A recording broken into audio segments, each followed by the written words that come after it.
Hi, I'm Paul J. Welcome to theAnalysis.news podcast.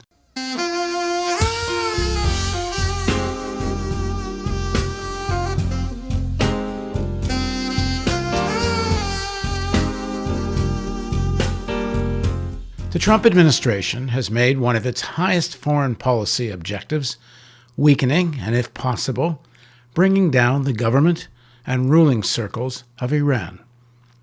Making America great again includes strengthening its role as the global hegemon, which means being dominant in every region. Iran stands in the way of that. Iran was also the target of the Bush-Cheney administration, who could not abide a regional adversary with the capability of firing ballistic missiles at American troops and allies. Obama's deal with Iran to limit its ability to develop nuclear weapons technology was a break with the neocon agenda of regime change in Iran. It was an acceptance of Iran as a regional power, a role that was strengthened by the disastrous Iraq War. Trump abrogated that agreement and has even increased sanctions during the COVID crisis, which makes the suffering of the Iranian people worse.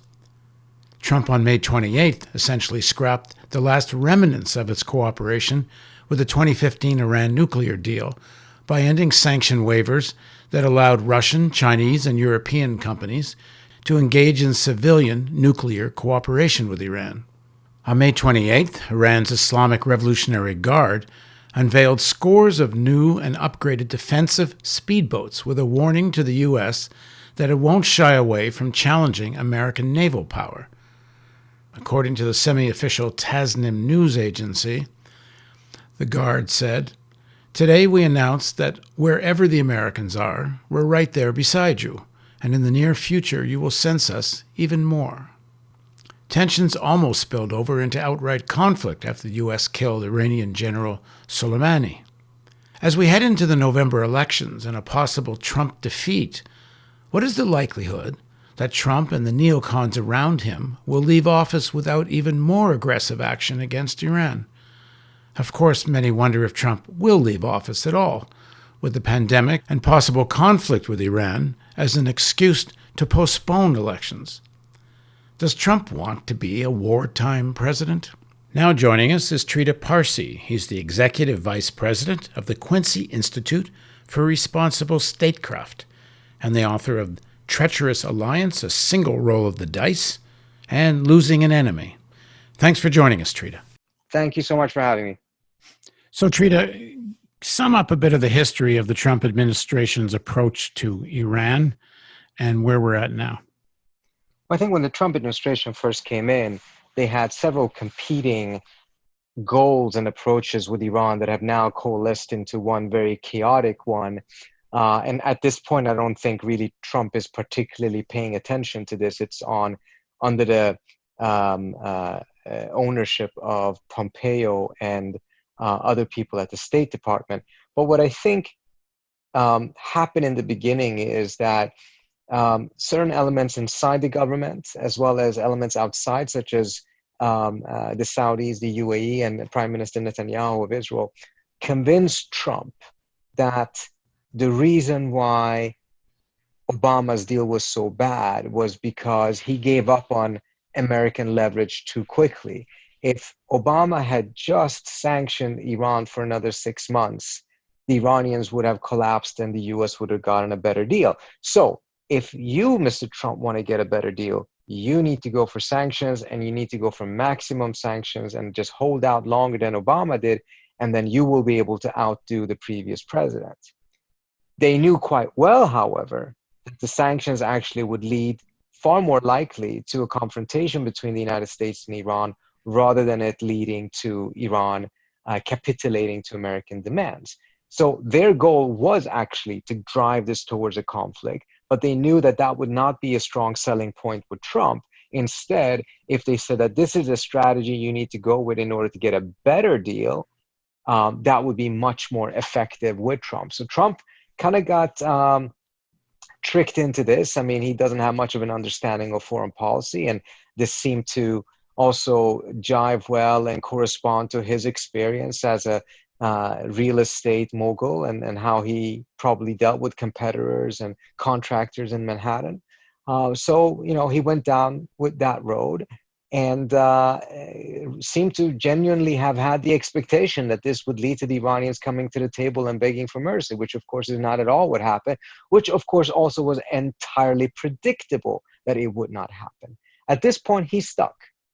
And Pompeo and Brian Hooks and others at State Department that are driving the policy at this point seem to be pursuing not regime change as much as they are pursuing, on the one hand, regime collapse, and at a minimum, an effort to essentially an scorched earth strategy to make sure that no future American president, particularly if you have a Biden presidency in a year from now, that none of them will be able to pick up anything that is left of the nuclear deal or anything of diplomacy with Iran. And essentially, if they don't get their regime collapse, at a minimum, they will make sure that the enmity between the United States and Iran is so locked in, so the future presidents cannot undo it. But the main goal, the more ambitious goal, is to get regime collapse, meaning they just want the regime in Iran to collapse entirely. They don't want to replace it with anything. They don't want it to be replaced. They want chaos there, because that will consume Iran internally, significantly weaken it. And that's exactly the type of geopolitical outcome that the UAE, the Saudis, and Netanyahu is looking for. They're not looking for a new, competent, democratic, West-leaning government in Iran, because such a government likely would be much more effective and would have Iran's power in the region rise, which is the opposite of what they want. They want Iran to look like Iraq looked like after the Iraq War. Exactly. I mean, there's a reason why John Bolton still, without flinching, says that the Iraq War was successful. He never cared about democracy in Iraq, and I'm not claiming the others in the Bush administration did, but Bolton didn't even bother to pretend that he did. What he wanted was a change in the geopolitical map. He wanted the chessboard to change. He wanted to make sure that Iraq would be eliminated from the chessboard, that it would no longer be able to pose a threat, a theoretical threat, to the US or any of the allies of the United States, or the allies that Bolton cares about in the region. And that is exactly what the Iraq War did. Iraq, who used to be a very powerful nation, is hardly a nation any longer, hardly a functioning state at this point. And that's a very favorable outcome from his perspective, that it killed tons of people, that it completely destroyed much of the US's own credibility, and other things is of much less concern. And of course, democracy and human rights was never a concern to begin with. There's a very interesting line in the Project for New American Century, which, for people that don't know, is a document created towards the end of the 1990s, began with a letter to Clinton, created by all the neocons, many of whom wound up in power working with Cheney and Rumsfeld and such. And the document, quite a bit of the document is about regime change, both in Iran, but in Iraq and Syria. But in Iran, the real target they talk about, the thing that seems they object to most, wasn't nuclear weapons or the development of such. It was Iran's ability to have ballistic missiles that could be used in the region, both against American allies and troops, as I said in the introduction. But there's no rationale why Iran should ever give up these ballistic missiles. They're not nuclear. So that some suggestion that a lot of the targeting of Iran's nuclear weapons program, which has never been proved that there actually ever was an Iranian nuclear weapons program, maybe some development of technology that could give them breakout capability, but even that's debatable. But what they do have is ballistic missiles. So what do you think of this idea that the real objection here is that Iran is too powerful a regional power as long as they have these ballistic missiles? Thus, you cause chaos and try to bring the whole house down. Well, it goes back to the balance of power again. And, whether it's ballistic missiles or something else, they are not going to be satisfied until they have managed to make sure that Iran cannot pose a geopolitical challenge to the United States or some of its allies there. So, for a lot of folks mindful of how non-advanced the Iranian nuclear program was, it was quite surprising to see how the nuclear program was presented as some sort of a existential threat. And as soon as that was taken off the table, then we saw how suddenly a lot of additional focus was now put on the ballistic missiles. Constantly something else to rally the international community in order to put Iran into the category of being a pariah state that needs to be eternally isolated. I think, with the ballistic missiles, certainly one can make the argument that that does make Iran more powerful. But again, we're talking about a situation in which the ballistic missile program of Iran is far less advanced than that of the Israelis. The Saudis have both more and more advanced, longer range missiles than the Iranians do. The Israelis, of course, have nuclear weapons. None of these things actually are about the programs themselves. It's all about making sure that you have some sort of a rallying cry that you can sell to the rest of the world in order to mobilize forces and push for some form of isolation or other ways of weakening the country, driving it towards a conflict in order for it not to be able to be a challenge to the United States or some of these countries geopolitically. And that's why I think, the biggest threat, as much as Netanyahu talked about the nuclear program being an existential threat to Israel, what really was an existential threat from his perspective was not the nuclear program. The real existential threat was a deal between the United States and Iran that ended Iran's isolation, ended the sanctions, ended its pariah status, and ended the opportunity to have the rest of the country rally around some form of a conflict with Iran, some sort of point of conflict with Iran. That's why there was such a desperate effort from his end to destroy the deal. He, of course, failed at first, but eventually he succeeded with the election of Trump and someone who was much more naive about foreign policy and much more open to being manipulated, because that's exactly what Netanyahu did when it came to the Trump administration. And I think it's important that one of the most important funders of Trump is Sheldon Adelson.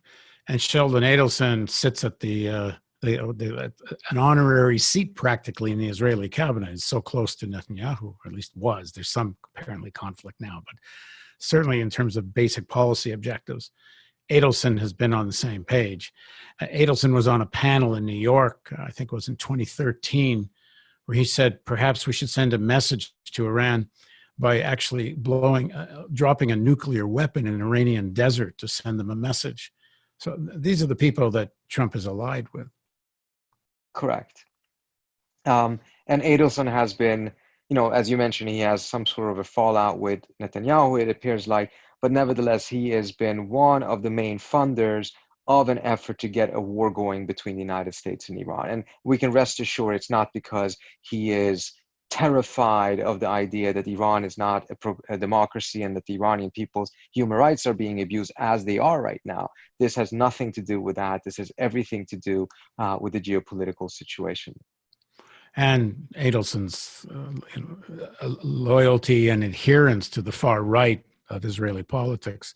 I want to add a point to the ballistic missiles issue, which is I don't think there's any possibility one could see Iranian ballistic missiles as anything but defensive, which is what it was in the case of the assassination of General Soleimani. They, threw a few missiles at an American base.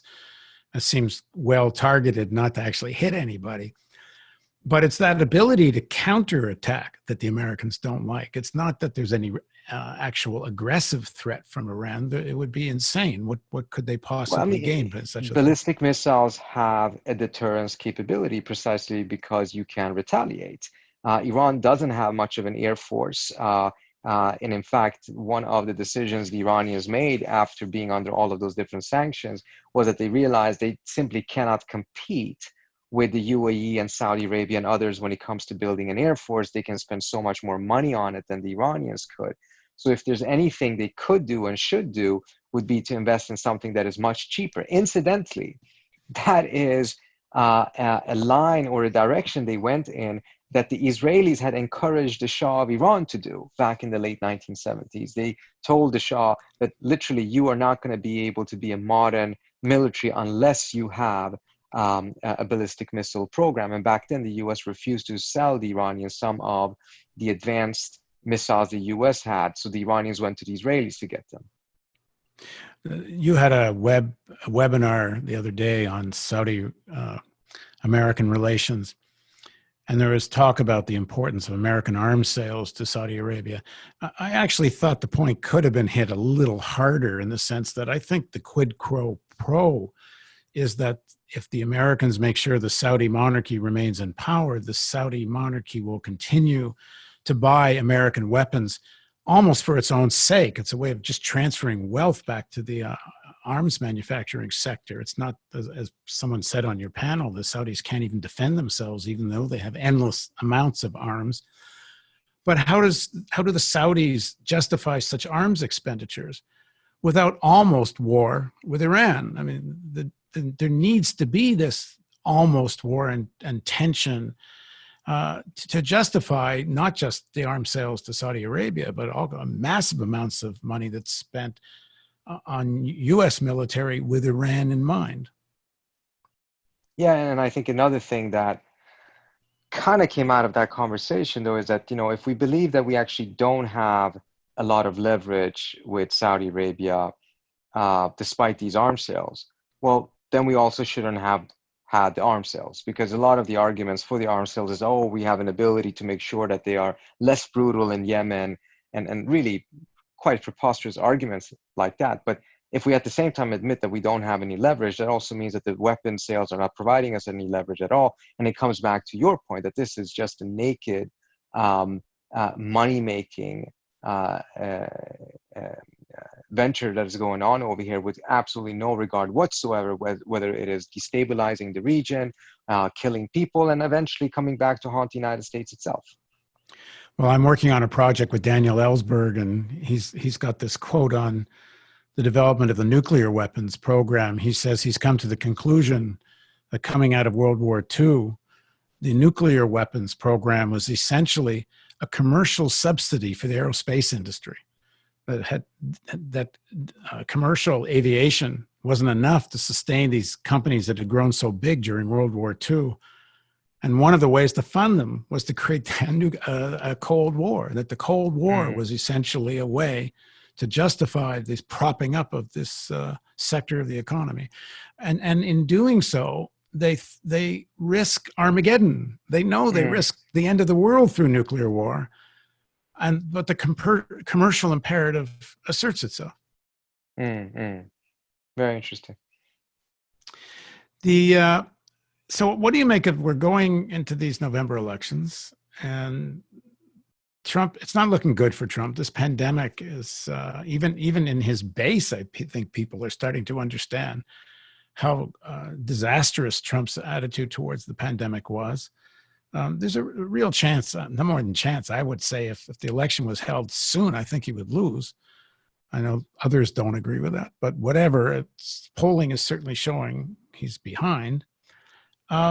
How desperate does that get, and how big a role do you think Iran might play in that? Well, it is interesting because, the pattern with Trump, of course, is that he's willing to do anything to retain power. And, he does have instincts in which he doesn't want to go to war with Iran, but once it seems to be benefiting him electorally, he's certainly willing to set aside those instincts. And, at the end of the day, it's his impulses that are more important than his instincts. And I would say that what is stunning to me is that he's really chosen to go down the path of making China the big enemy in this upcoming election, and taking some very, very severe measures there. I mean, there is definitely a strong belief amongst a lot of people in his circle, including those who otherwise want to get out of the Middle East, etc., that the real, great power competition between the US and China is the real thing of this century, and that previous administrations have just not been tough enough on those issues. Well, I'm wondering if he really goes down that path in the manner that he's done so far, as to whether, a war with Iran or enmity with Iran actually would provide him with much additional utility, because, China is going to be enough to chew on in that sense.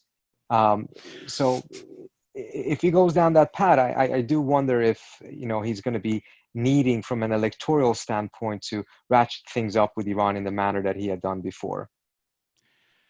Well, you can't push things too far with China. because there's not a heck of a lot he can do to China without wrecking further the American economy. You can't risk an actual conflict, although Steve Bannon has actually advocated military confrontation in the South China Sea, but it's hard to see that. But When I you guess take what a I'm look most at the sorry, go ahead. strategic documents that they're releasing, etc., and the manner in which they're talking about China, some of the measures they're doing, some of the legislative stuff, all of course very much benefiting the arms industry.